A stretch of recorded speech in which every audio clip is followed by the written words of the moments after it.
ফেনী জেলা দাগনভূঞা উপজেলার তুলাতুলি বাজার সংলগ্ন আজিজ ফজলপুর রাজবল্লভ ব্যাপারে বাড়ির দুলালবাবুর পারিবারিক মন্দিরে রাত্রের বেলায় এই যে ওনাদের একটা পারিবারিক মন্দির বাড়ির মধ্যে মন্দিরটা চুরি হয়ে যায়। সেখানে ওনাদের ভাষ্যমতে 4টা পিতলের বিগ্রহ, 6 কেজির বেশি হবে পিতলের বিগ্রহগুলো।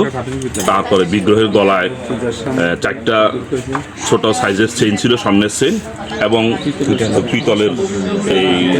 পিতলের বিগ্রহের মাথায় রূপার চূড়া, আর বিগ্রহের 2টার গলায় 2টা স্বর্ণের তুলসী পাতা এগুলো ছিল। সাথে পূজার নিত্যদিনের যে পূজার সামগ্রী পিতলের এবং কাঁসের যে সরঞ্জামাদি এগুলো এবং নগদ কিছু টাকা রাত্রে চুরি হয়ে যায়। দুর্ভাগ্য হলে ঘটনাগুলো ধারাবাহিক ঘটতেছে। গত 1 তারিখ রাত্রে আমাদের পার্শ্ববর্তী এখান থেকে 1 কিলোমিটার হবে না, তারও কম, এরকম একটা ঘটনা ঘটে। আজকে তার 3-4 দিন ব্যবধানে এখানে আরেকটা ঘটনা ঘটে। এটা আমাদের জন্য খুবই আশঙ্কার এবং উদ্বেগের বিষয়। আমরা আসলে এটা কেউ সংঘবদ্ধভাবে বিষয়গুলো করতেছি কিনা, আমাদের সনাতনী সম্প্রদায়ের মধ্যে আতঙ্ক ছড়ানোর উদ্দেশ্যে বিষয়গুলো আমাদের জন্য একটা বড় উদ্বেগের বিষয়। আমরা প্রশাসনের নিকট একটা সুষ্ঠু তদন্ত এবং বিচার দাবি করছি। আমাদের পারিবারিক মন্দির কালকে রাত্রে 11:30 বাজে আমরা ঘুমাইছি, সকাল 5টা বাজে দরজা খোলা।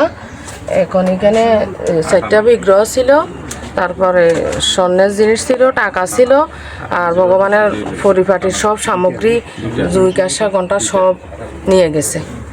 এই অবস্থায় সব বিশৃঙ্খলা করে এখানে পিতলের যে বিগ্রহগুলো ছিল আপনাদের সিংহাসনে, বিগ্রহগুলো কয়টা বিগ্রহ? 4টা বিগ্রহ। 4টা বিগ্রহের ওজন আনুমানিক কতটুকু হবে? প্রায় 8 কেজি, 7-8 সবগুলোই পিতলের? সবগুলো পিতলের। আচ্ছা, আর এই যে স্বর্ণের যে এটা কথা বললেন অলংকারের কথা, বিগ্রহের গলায় ছিল কয়টা, কি কি জিনিস সেটা? তুলসী পাতা ছিল, এটা সেন ছিল, সিঙ্গেল সেন আর কি, ছোট ছোট এরকম, আর এই চূড়া ছিল। চূড়াগুলো কি স্বর্ণের না রূপার? রূপার। চূড়াগুলো রূপার। আপনারা সকালবেলা 5টার দিকে দেখতে পান ঘটনাটা? কেমন? 5টা বাজে দেখছি এগুলো।